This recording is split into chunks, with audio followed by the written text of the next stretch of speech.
Hello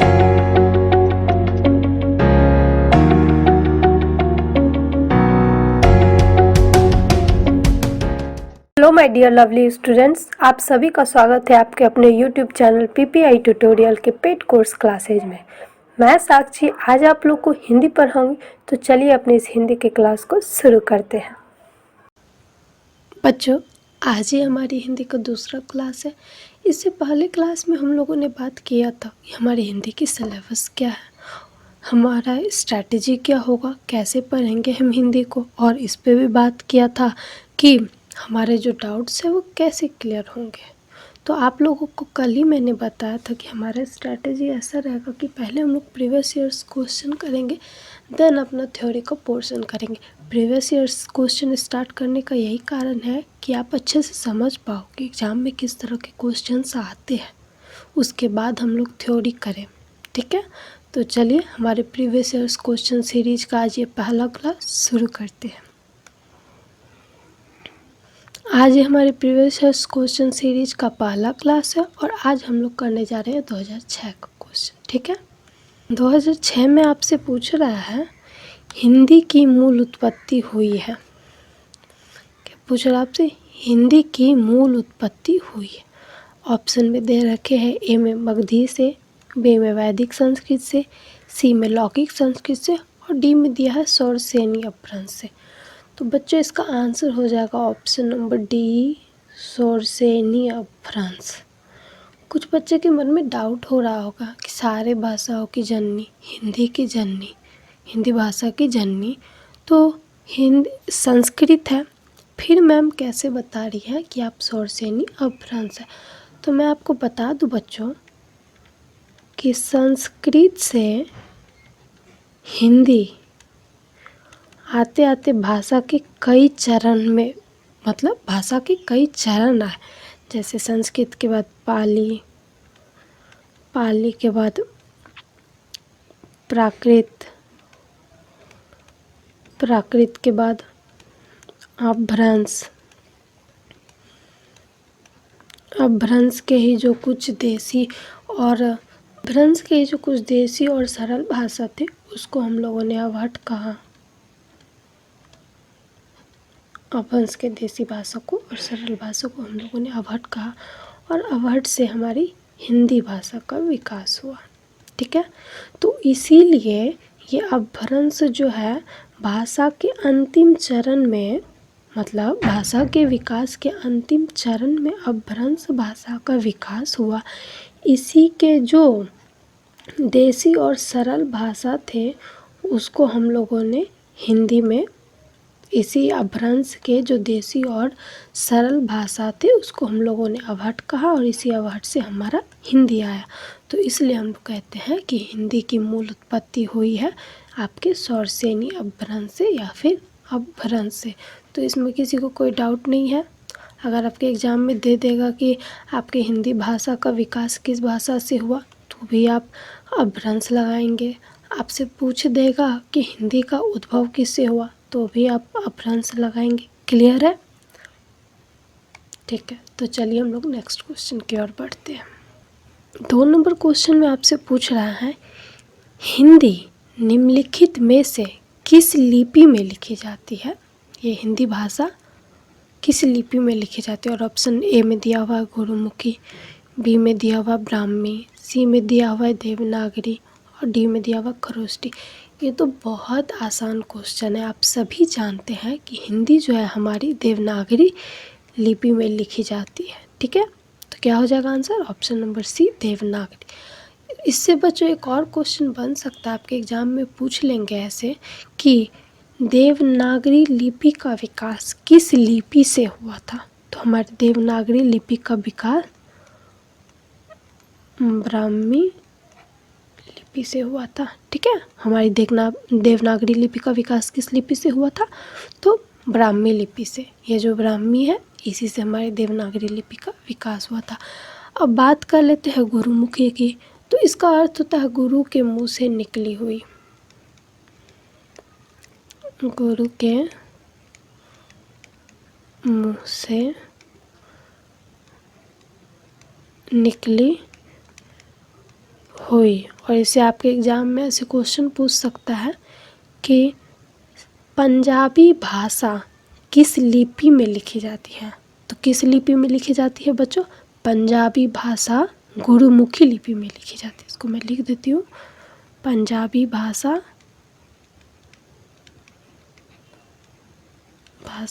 Gurmukhi लिपि में लिखी जाती है। ठीक है, ये जो मैंने आपको कुछ एक्स्ट्रा पॉइंट बताए हैं आपके क्वेश्चन के आंसर के साथ, ये सब भी आपको नोट करते चलना है। ठीक है ना।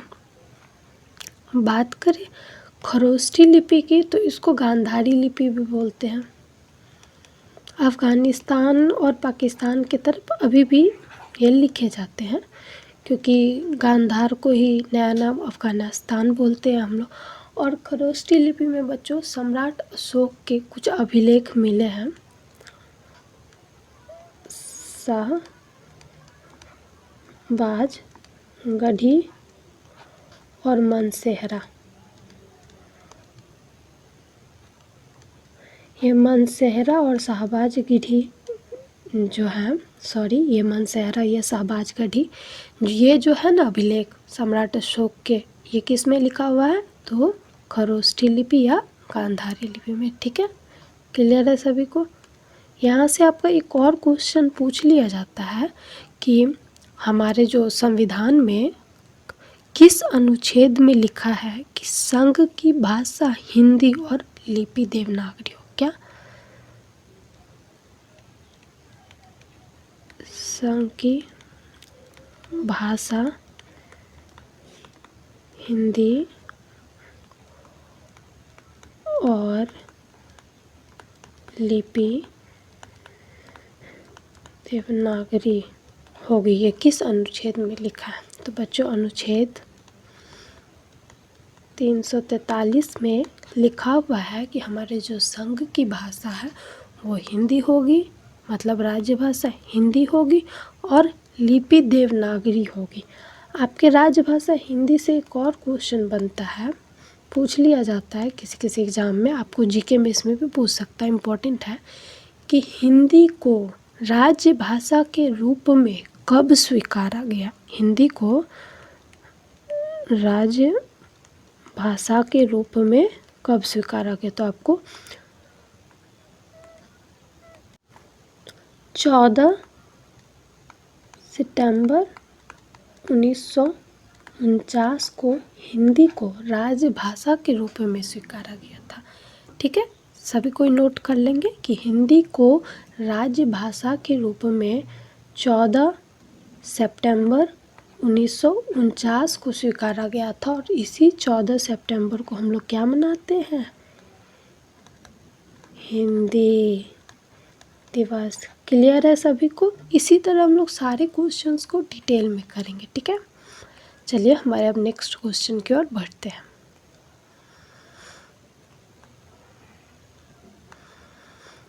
हमारा नेक्स्ट क्वेश्चन है क्वेश्चन नंबर 3, और इसमें आपसे पूछ रहा है सर्वप्रथम हिंदी समाचार पत्र प्रकाशित हुआ था। मतलब सर्वप्रथम हिंदी भाषा में समाचार पत्र कब प्रकाशित हुआ था?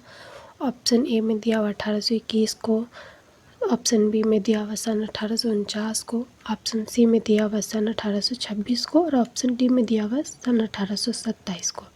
ठीक है, तो सर्वप्रथम जो है हिंदी भाषा में समाचार पत्र सबसे पहले जो प्रकाशित हुआ था वो था 30 मई 1826 ईस्वी को। तो आपका आंसर हो जाएगा ये ऑप्शन नंबर सी, 1826 सर्वप्रथम हिंदी भाषा में समाचार पत्र जो प्रकाशित हुआ था वो 30 मई 1826 को हुआ था। इससे यहाँ एक और क्वेश्चन बन सकता है कि सर्वप्रथम हिंदी समाचार पत्र जो प्रकाशित हुआ था उसका नाम क्या था उस समाचार पत्र का?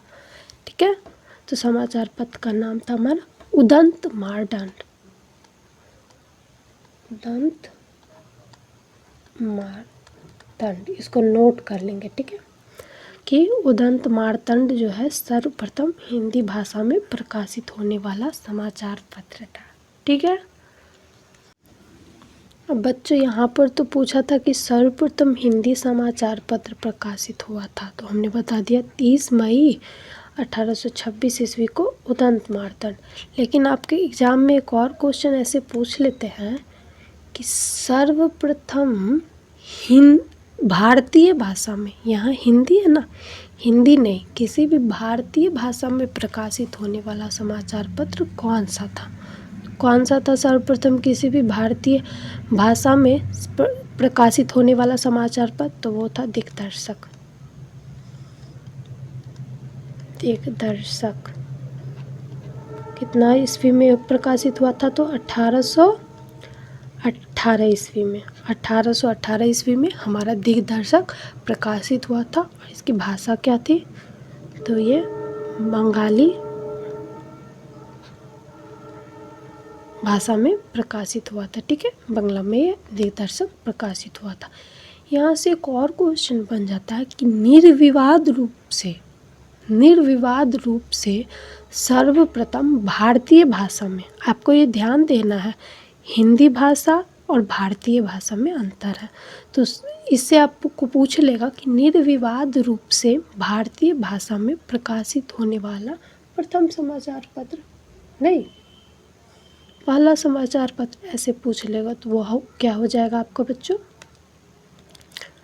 तो समाचार पत्र आपका हो जाएगा संवाद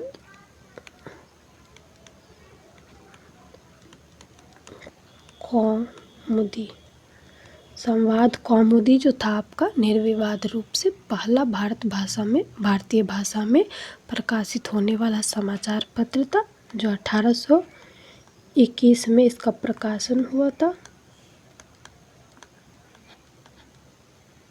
और इसके जो संपादन जिन्होंने किया था वो थे राजा राम मोहन राय। आपके क्वेश्चन में ऐसे भी पूछ सकते हैं कि संवाद कौमुदी के प्रबंधक संपादक कौन थे? तो आप क्या लगाओगे? राजा राम मोहन राय क्या थे? प्रबंधक संपादक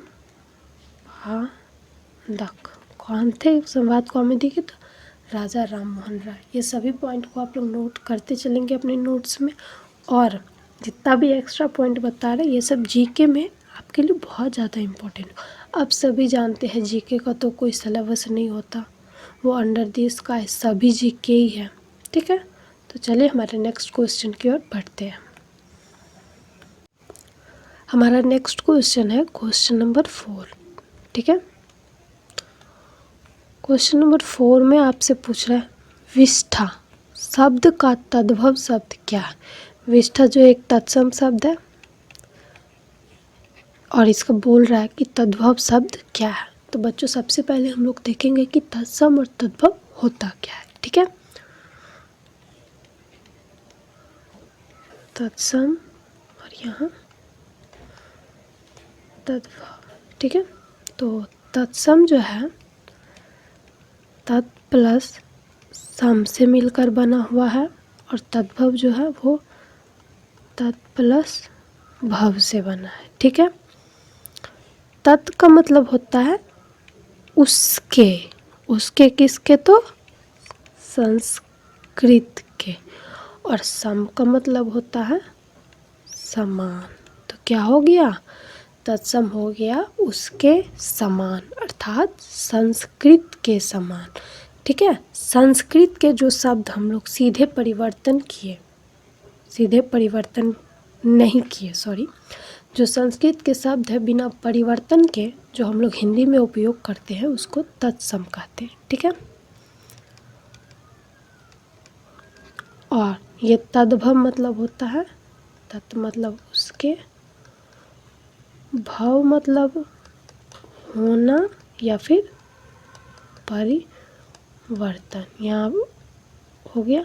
और यहाँ उसके से क्या मतलब हुआ? उसके किसके? तो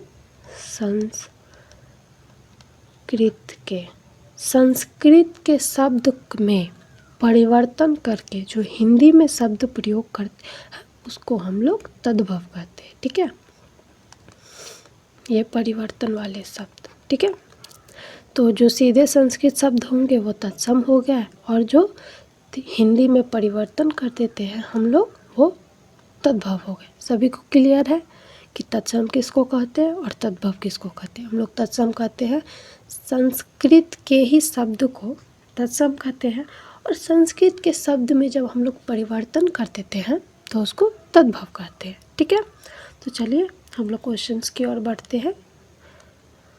यहाँ पर आपसे क्या पूछा कि विष्ठा शब्द का तद्भव क्या है, और आपके ऑप्शन ए में दिया हुआ है विष, बी में दिया हुआ है वीन, सी में दिया हुआ है वीही और डी में दिया हुआ है वीट। तो बच्चे इसका आंसर आपका हो जाएगा वीट। ठीक है, जब हम लोग तत्सम और तद्भव पढ़ेंगे ना, तो वहाँ मैं तत्सम और तद्भव पहचानने के आपको नियम भी बताऊंगी, और कुछ ऐसे तत्सम हैं जिनको आपको याद करना पड़ेगा। तो जब हम लोग तत्सम और तद्भव करेंगे तब उसको देखेंगे। तो चलिए हमारे नेक्स्ट क्वेश्चन की ओर। हमारे जो अगला क्वेश्चन है क्वेश्चन नंबर 5, इसमें आपसे पूछ रहा है कि सज्जन, ये सज्जन जो है शब्द का सही संधि विच्छेद क्या है। तो सबसे पहले हम देखते हैं ये सज्जन जो है कौन सा संधि है। सज्जन, ठीक है। तो आप लोगों ने एक नियम पढ़ा है कि जब शब्द में चौ चौ, जौ जौ,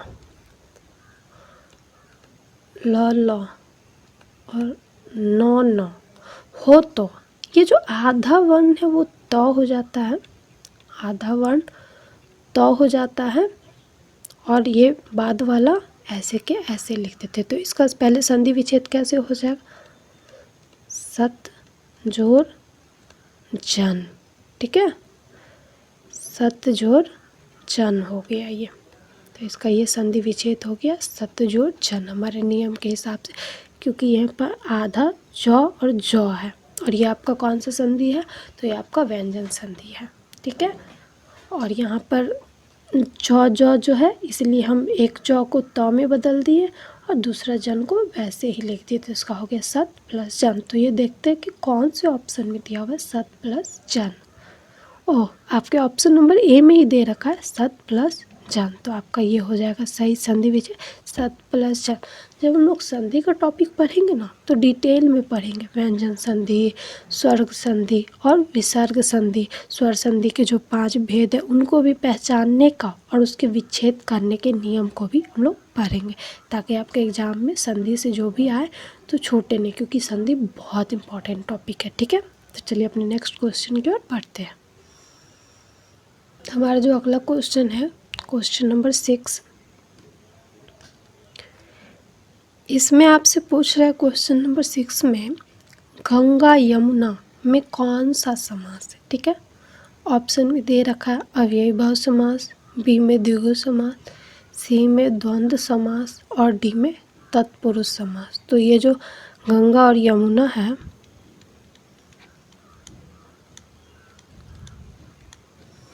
इसका हमको समास बताना है। तो यहाँ दोनों पद प्रधान है, गंगा की भी प्रधानता है और यमुना की भी प्रधानता।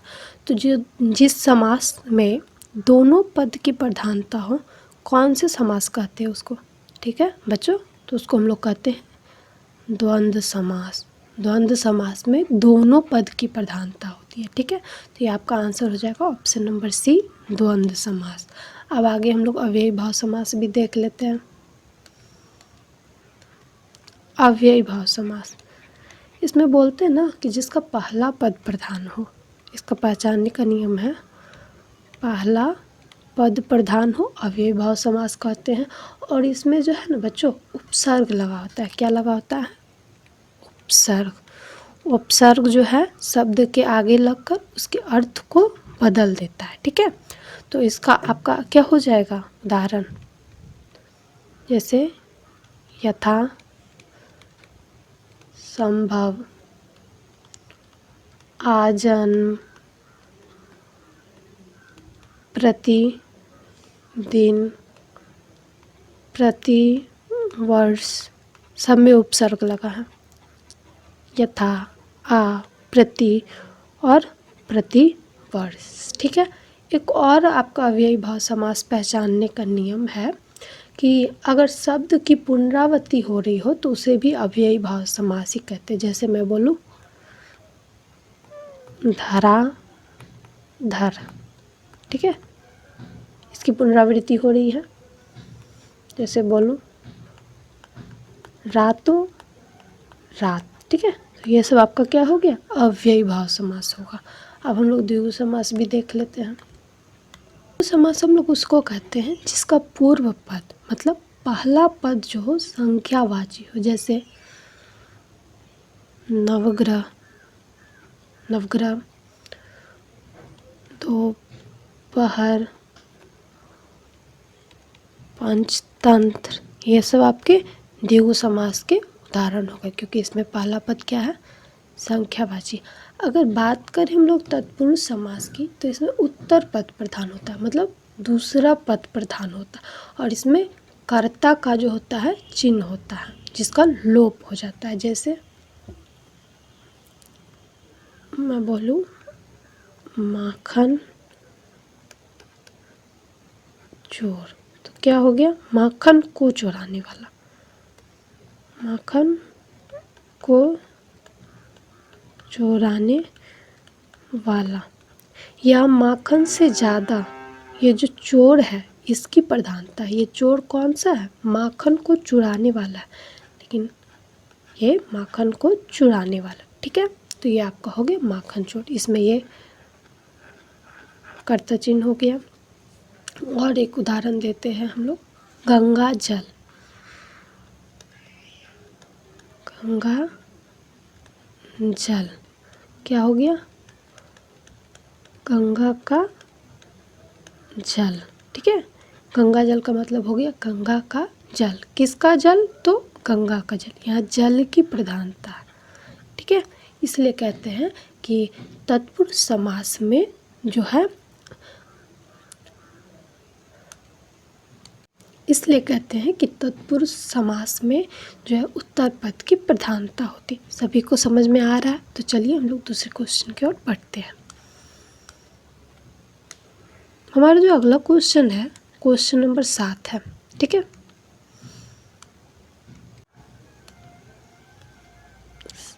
7 नंबर क्वेश्चन में आपसे पूछ रहा है बदौलत में कौन सा उपसर्ग है।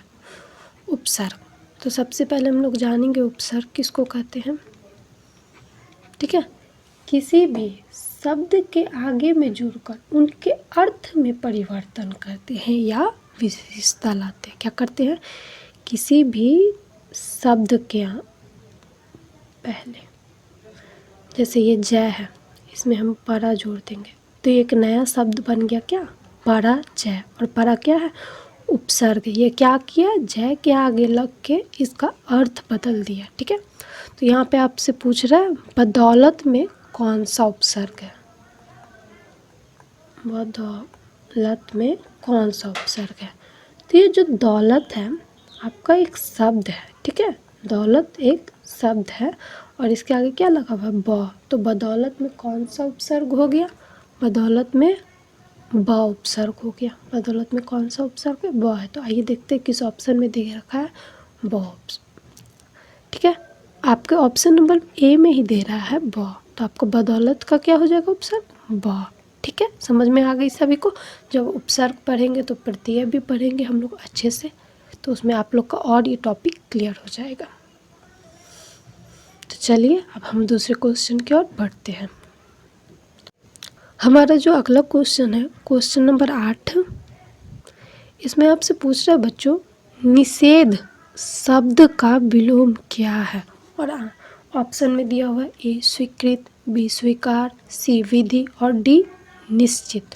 तो इसका आपका आंसर हो जाएगा निषेध का विलोम विधि, ठीक है, विधि। इसके ऑप्शंस पे भी एक नज़र देख लेते हैं। तो ये स्वीकृत का आपका क्या हो जाएगा विलोम, और स्वीकृत, स्वीकृत मतलब किसी को स्वीकार करना, और स्वीकृत मतलब स्वीकार नहीं करना। आपने किसी को वेट दिया, उन्होंने रख लिया तो उन्होंने क्या किया, स्वीकार कर दिया, और वो लौटा दिया तो हो गया अस्वीकृत, नहीं रखा तो भाई स्वीकार का क्या हो गया, अस्वीकार। निश्चित का क्या हो गया, अनिश्चित, ठीक है। निश्चित का विलोम शब्द हो गया अनिश्चित। ये आपके विलोम शब्द एग्जाम में हर बार पूछे जाते हैं। 2020 में भी आया है विलोम शब्द, 2021 में आया। तो विलोम शब्द आप लोग अभी से बच्चों देखते चलिए, ताकि आपको एग्जाम टाइम ये सब याद न करना पड़े। इसलिए विलोम शब्द, पर्यायवाची शब्द, मुहावरे जितने भी हैं ना शब्द समूह, उन सबको देखते चलिए। ठीक है, तो चलिए हमारे नेक्स्ट क्वेश्चन की ओर बढ़ते हैं। हमारा जो क्वेश्चन नंबर 9 है, इसमें पूछा निम्न में से लक्ष्मी का पर्यायवाची शब्द नहीं है। ठीक है, तो नहीं है जानने के लिए तो हमको देखना पड़ेगा कि लक्ष्मी का पर्यायवाची शब्द कौन सा है। ठीक है, तो आपके ऑप्शन में क्या दिए हुए, ए कमला, बी पद्मा, सी इंदिरा, डी गिरा। तो बच्चों अगर आप देखोगे ए कमला, तो ये भी आपके लक्ष्मी का पर्यायवाची शब्द है। बी पद्मा, ये भी आपके लक्ष्मी का पर्यायवाची शब्द है। और सी इंदिरा भी जो है आपकी लक्ष्मी का पर्यायवाची शब्द है। तो क्या हो जाएगा, ऑप्शन नंबर सी गिरा जो है ये लक्ष्मी का पर्यायवाची शब्द नहीं है। और आप लोग के लिए एक HW है कि अभी से पर्यायवाची शब्द देखते चलिए, क्योंकि ये 100% कन्फर्म आपके एग्ज़ाम में आते हैं, हर साल पूछे जाते हैं।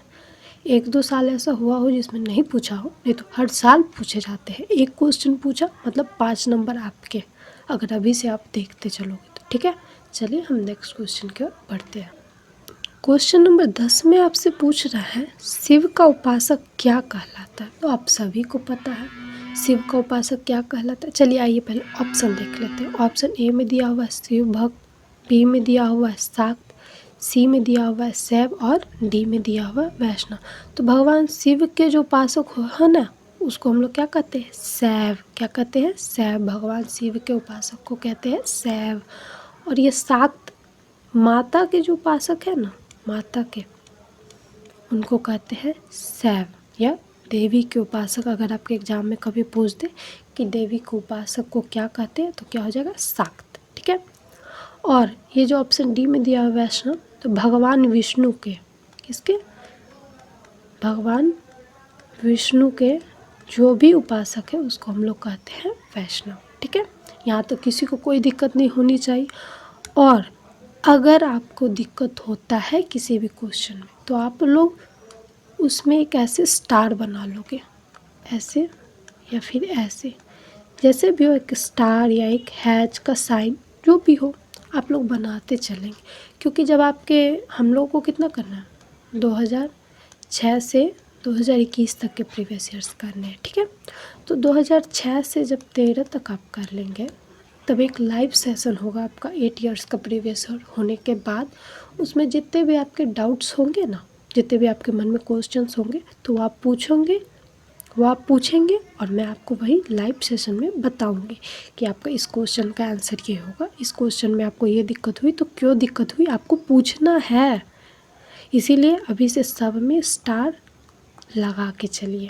जिसमें भी आपको दिक्कत है, और नई दिक्कत है तो बहुत अच्छी बात है। ठीक है, तो अभी से हम लोग को ये करते चलना है। फिर आपका 2013 से जब 21 तक का कराएंगे, हो जाएगा प्रीवियस ईयर, तो एक बार हम लोग डाउट सेशन लेंगे आपके टीच मी ऐप पे। ठीक है बच्चों, तो आज की क्लास में बस इतना ही। मिलते हैं अगले क्लास में, तब तक सबको गुड बाय, धन्यवाद।